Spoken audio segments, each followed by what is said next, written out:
So, ayan, for today's video ay magluluto tayo ng pork apritada. At kakaibang apritada yan, may version yan. So, ayan, kita-kita nyo naman kung anong mga kailangan.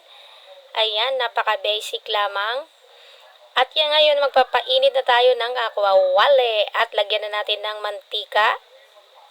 At kailangan natin painitin ito at syempre, unang-una natin ang gagawin ay piprituhin natin yung pork. Kailangan natin ay pag magpiprito tayo ng pork, huwag masyado. Yung ano lang, yung mag-brown lang and then hahanguin na natin yan para yung mantika ay hindi siya sumama. Ayan. At syempre, susunod na natin na prituhin yung hotdog. 1 minute lang natin yan ipiprituhin mga ka-reels, mga viewers, followers.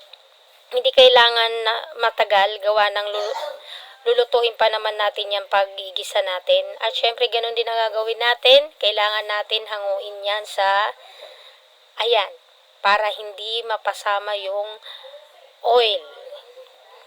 At dapat lagi din natin gawin to. Pero optional lang to. Para sa akin ay kailangan natin iprito din ang carrots at saka patatas. Para mamaya ay madali na lang siya maluto. Hindi na tayo aabot ng 30 minutes or 25 minutes. So, ayan, at hanguin na natin para ang mantika ay tumulo. Hindi siya mapasama sa pag-gisa mamaya. Kung ano yung ginamit kong oil, yun din ang gagamitin ko sa pag-gisa. At syempre, babawasan ko yan yung dami ng oil. Babawasan ko yan. At unang-una, igisa na natin ang bawang. Kailangan brown ng bawang at ang sibuyas. At syempre, halu-haluin natin at ilagay na natin ang pork. Ayan.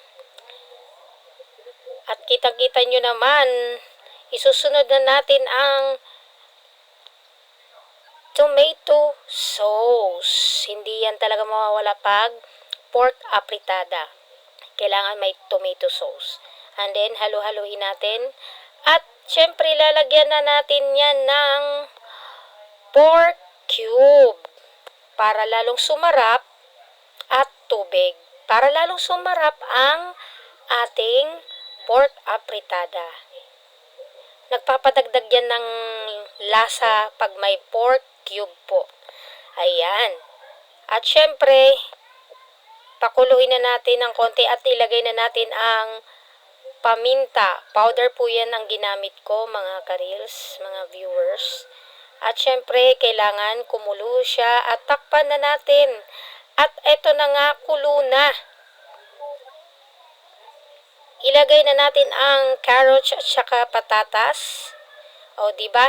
Pag iprito natin ang pork at saka hotdog at saka carrots at saka tawag dito.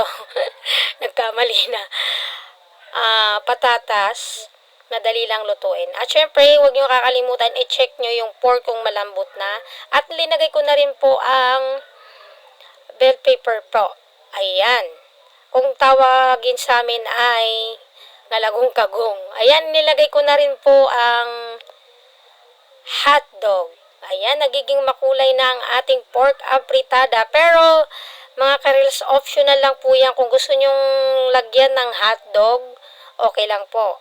Kung ayaw nyo naman, okay lang din po. Pero pag ako nagluluto ng pork apritada, lagi yang may hotdog. Ayan, linagyan ko na rin po ng magic sarap at kunting asin para tamang-tama ang lasa at linagyan ko ulit ng paminta na powder.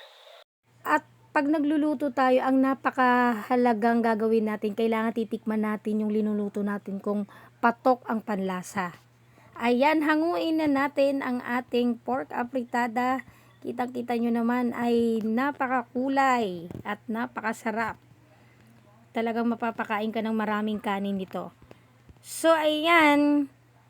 Thank you for watching. Bye-bye.